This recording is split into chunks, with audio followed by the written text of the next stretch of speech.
India G7 का member नहीं है, लेकिन इंडिया को G7 बुलाया जाता है। और मज़े की बात यह है कि क्योंकि नरेंद्र मोदी G20 के मेंबर हैं, इंडिया G20 का मेंबर है, तो जो उन्होंने अपनी स्टेटमेंट जारी की है इंडिया ने, उसमें उन्होंने कहा है कि जब मैं G20 समिट में 2021 में गया था, मतलब ये कि आप लोग भी G20 के लिए मेरे पास आए हो, अगर मैं G7 पे आपके पास जा रहा हूँ।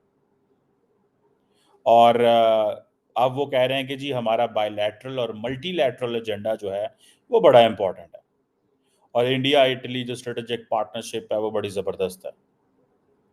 और पर्टिकुलरली अब वो देखें इटली को किधर इंगेज कर रहे हैं, ये बड़ी देखें the way India has got gone global, इन चीज़ों से आप समझें।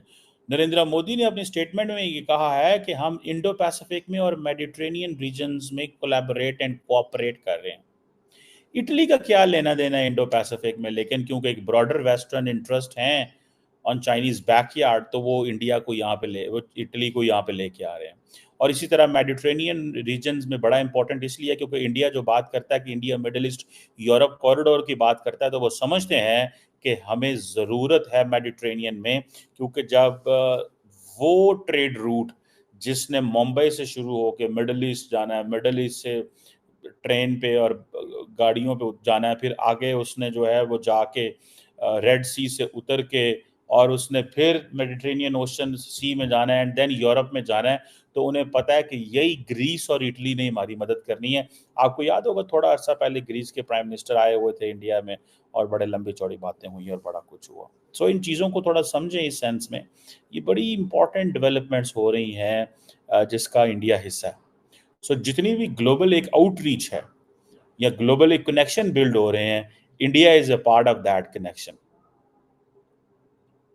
ठीक है जी। अब होगा क्या, अब सुनने में तो ये आया कि मोहम्मद बिन सलमान जो हैं उनको भी इनवाइट किया गया था G7 के इजलास में, लेकिन वो नहीं जा रहे। वो कह रहे हैं हमारा हज सीजन है तो हम नहीं जा सकते। समझ रहे हैं, हालांकि कोई मसला नहीं है, जाना था 2 घंटे के लिए अटेंड करके आ जाना था, लेकिन जानबूझ के मोहम्मद बिन सलमान नहीं गए। वो इसलिए नहीं गए क्योंकि उनको पता है कि हम मेंबर तो है नहीं है, हम क्यों जाएं वहां जाके बैठें और आपका एहसान लें। बेसिकली तो वो ये कह रहे हैं हम एहसान लें। अच्छा, ये चीज़ इंडिया पे भी फिट हो सकती है कि why India is accepting these invitations, अगर मोहम्मद बिन सलमान नहीं एक्सेप्ट कर रहे हैं। भाई मोहम्मद बिन सलमान हैज़ ऑलरेडी उनका एक स्टेचर और उनका स्टाइल, पॉलिटिक्स स्टाइल डिफरेंट है। वो एक अथॉरिटेरियन गवर्नमेंट है, उनकी स्टाइल डिफरेंट है।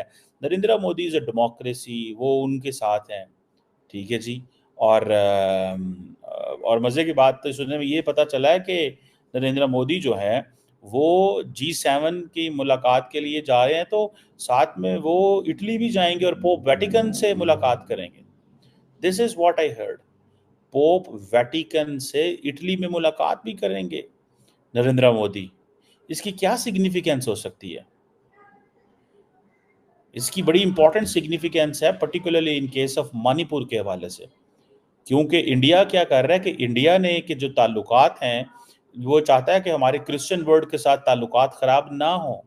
और अगर क्रिश्चियन वर्ल्ड के साथ ताल्लुकात ख़राब होते हैं, हमारे बारे में ये तासुर जाता है कि हम माइनॉरिटीज़ के साथ उस तरह नहीं हैं या क्रिश्चियन आबादी के साथ उस तरह नहीं है, तो ये तासुर को ख़त्म करना चाहते हैं। So basically Narendra Modi outreach करना चाहते हैं। यही बात है कि थोड़े दिन पहले आपने सुना होगा कि जो आरएसएस चीफ है मोहन भगवत, वो भी उस हवाले से बात कर रहे थे कि बाकी जगहों पे तो चीज़ें नॉर्मल हो रही हैं, वहाँ पे क्यों नहीं नॉर्मल हो रही।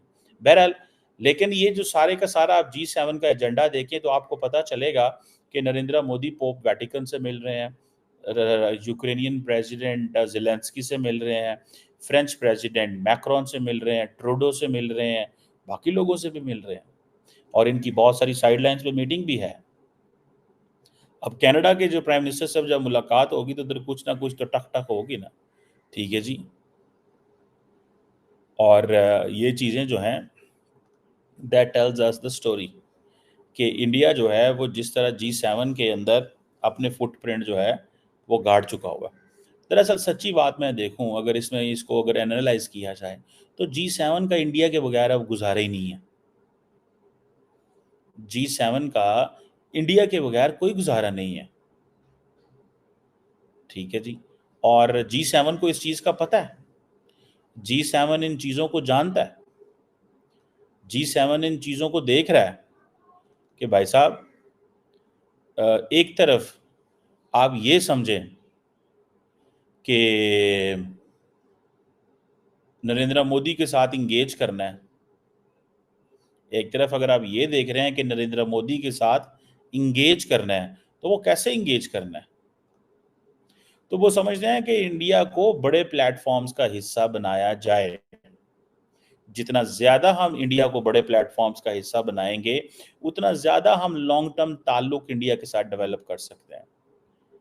कई लोगों का तो कहना यह है ना कि क्या करना है, क्यों इंडिया चाहता है इस तरह, क्यों यूरोप चाहता है? भाई यूरोप और अमेरिका को समझ है कि उस खित्ते के अंदर अगर डेमोक्रेसी के हवाले से देखा जाए, तो अगर आपको याद होगा कि मगरब ये कहता है कि India is our fellow democracy, 1 point.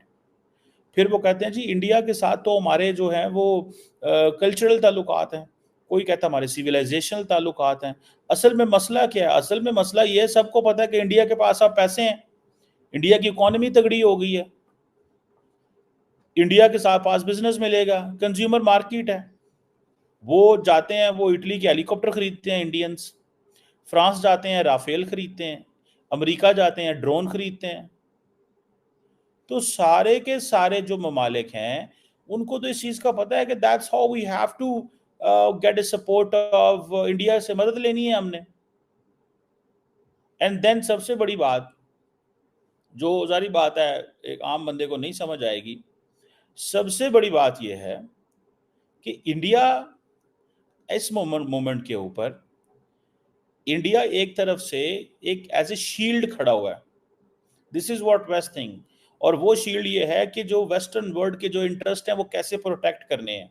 और इंडिया कहता है जी हम डेमोक्रेसी, हम अथॉरिटेरियनिज्म के खिलाफ हैं, हम रशिया, हम जो चाइना की बात है उसके, वो चाइना के खिलाफ है, सो हम तो वो अथॉरिटेरियनिज्म के साथ मिलकर सपोर्ट कर रहे हैं। This is what India says. ये चीजें अगर आप देखें तो आपको अंदाजा होगा कि जो क्या उसे बोलते हैं, थिंग्स कैसे चलेंगे। अब डॉक्टर जयशंकर जो है वो 24 घंटे उनको गाइड कर रहे हैं, एडवाइस कर रहे हैं। ठीक है जी। और जब गाइड और एडवाइस करेंगे तो नरेंद्र मोदी के पास बड़ी चॉइसेस हैं, बड़ी तगड़ी किस्म की चॉइसेस हैं।